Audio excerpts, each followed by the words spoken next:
সৈয়দপুরে অর্থসহ জামায়াত নেতার আটকের ঘটনাকে বিচ্ছিন্নভাবে দেখার কোনো সুযোগ নেই।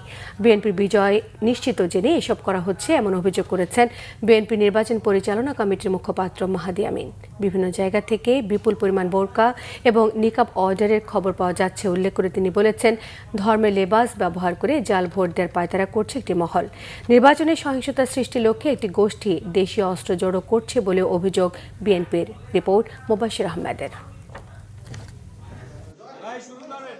জাতীয় নির্বাচনের আগের দিন বুধবার বিকেলে গুলশানে বিএনপির কেন্দ্রীয় নির্বাচন পরিচালনা অফিসে সংবাদ সম্মেলন করেন বিএনপি চেয়ারম্যানের উপদেষ্টা ও নির্বাচন পরিচালনা কমিটির মুখপাত্র মাহাদি আমিন। এ সময় নির্বাচন কেন্দ্রিক বিভিন্ন অনিয়মের অভিযোগ তুলে ধরেন তিনি। বিএনপির অনিবার্য বিজয়ের বিপরীতে একটি গোষ্ঠী নানা প্রতিবন্ধকতা সৃষ্টির অপচেষ্টা করছে। কথা বলেন সৈয়দপুর বিমানবন্দরে বিপুল পরিমাণ অর্থসহ জামায়াত নেতা আটকের ঘটনা নিয়েও। বলেন, বিষয়টিকে তুচ্ছ করে দেখার সুযোগ নেই। জামাতের একটি জেলা সর্বোচ্চ নেতা কোন উৎস থেকে এই বিপুল পরিমাণ অর্থ নিয়ে কি উদ্দেশ্যে কাদের দেওয়ার জন্য নির্বাচনের ঠিক আগের দিন ঢাকা থেকে ঠাকুরগাঁও যাচ্ছেন।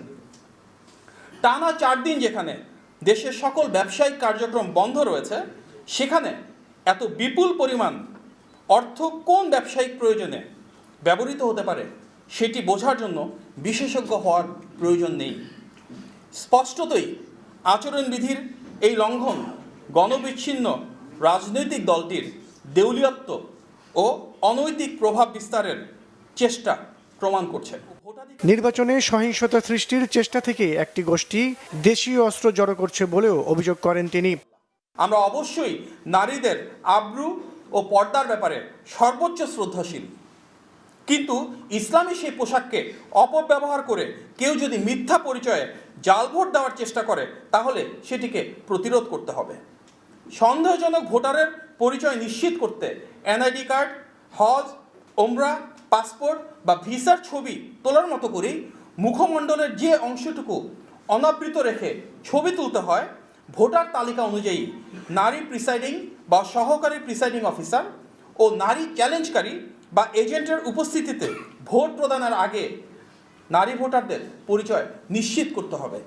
জনসমর্থনে বিপুল ভোটে বিএনপির বিজয় নিশ্চিত বলেও সংবাদ সম্মেলনে আশা প্রকাশ করেন মাহাদি আমিন। বিএনপির বিজয় অনিবার্য। মোবাশ্বের আহমেদ, বাংলা ভিশন, ঢাকা।